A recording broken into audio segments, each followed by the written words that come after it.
gelombang elektromagnetik. Sifat-sifatnya ada 6.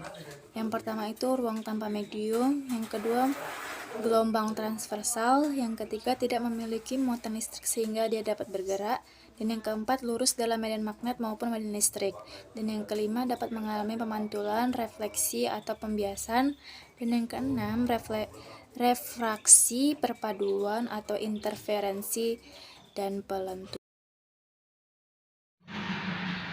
2. Gelombang transversal. Gelombang ini merupakan gelombang yang arah getar partikel medium perantarannya tegak lurus terhadap arah gelombang. Sederhananya, gelombang transversal itu merupakan gelombang yang bergerak tegak lurus terhadap arah energi. Nah, jika energi yang ditransfer dari arah kiri ke kanan dan ke kanan, maka gelombang tersebut akan bergerak naik dan turun dari arah kiri ke kanan dan ke arah kanan. Seperti gambar yang kamu lihat,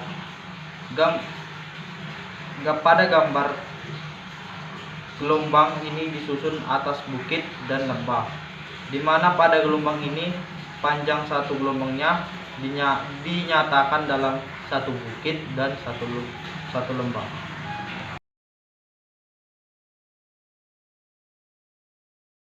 Baiklah, saya akan menjelaskan tentang spektrum gelombang elektromagnetik.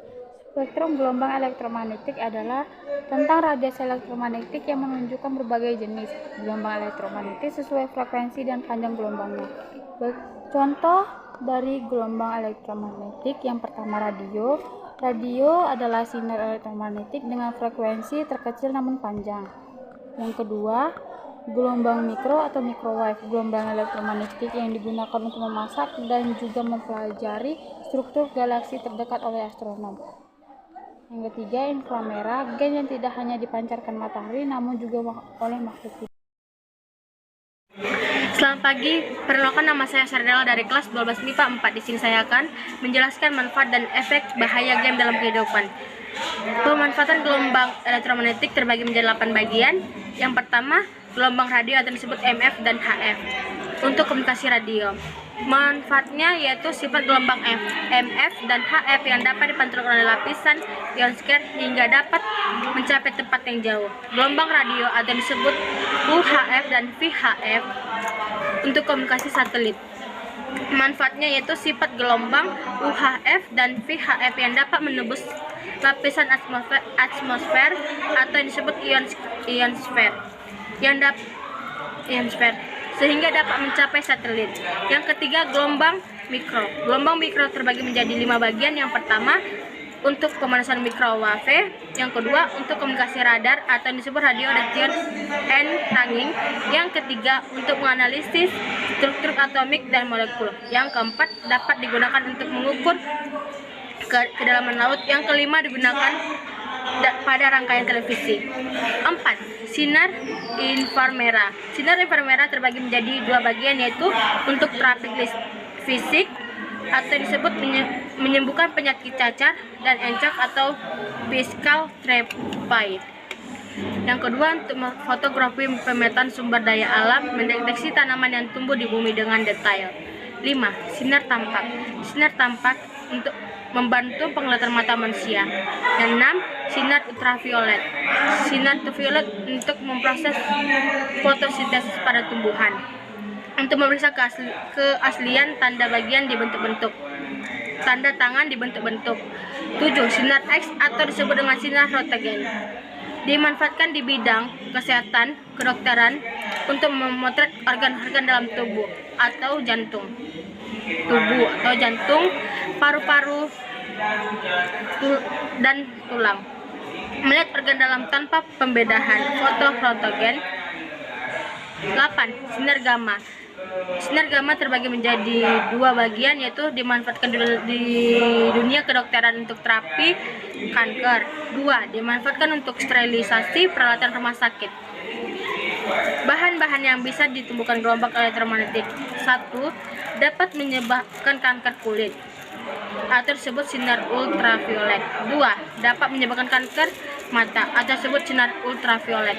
3. Dapat menghitamkan warna kulit atau disebut sinar ultraviolet. 4. Dapat menyebabkan kerusakan sel atau jaring hidup manusia. Selamat pagi, perkenalkan nama saya Lasronika Borpurba dari kelas 12 MIPA 4. Di sini saya akan menjawab contoh tentang gelombang elektromagnetik. Contohnya 1.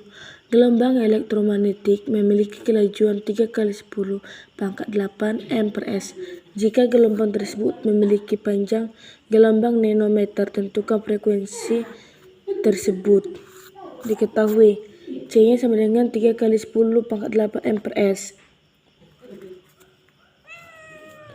Lambdanya 10 nanometer.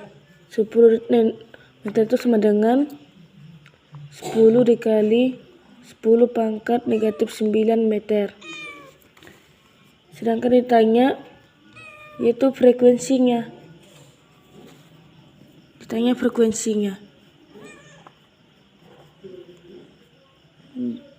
Nah, ini kita akan jawabnya.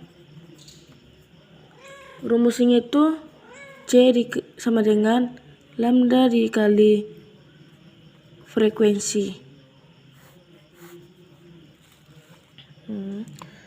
Nah, di sini kan udah diketahui C-nya sama dengan 3 kali 10 m/s. Sedangkan lambdanya diketahui 10 kali 10 pangkat negatif 9 meter. Nah, sedangkan yang kita cari frekuensinya. Jadi kita masukkan angka yang udah ada, yaitu 3 kali 10 sama dengan 10 dikali 10 pangkat negatif 9 m.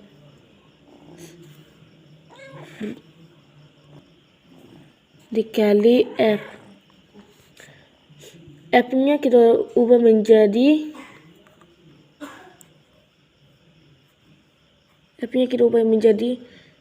sama dengan 3 kali 10 pangkat negatif 16 pangkat 16 H2.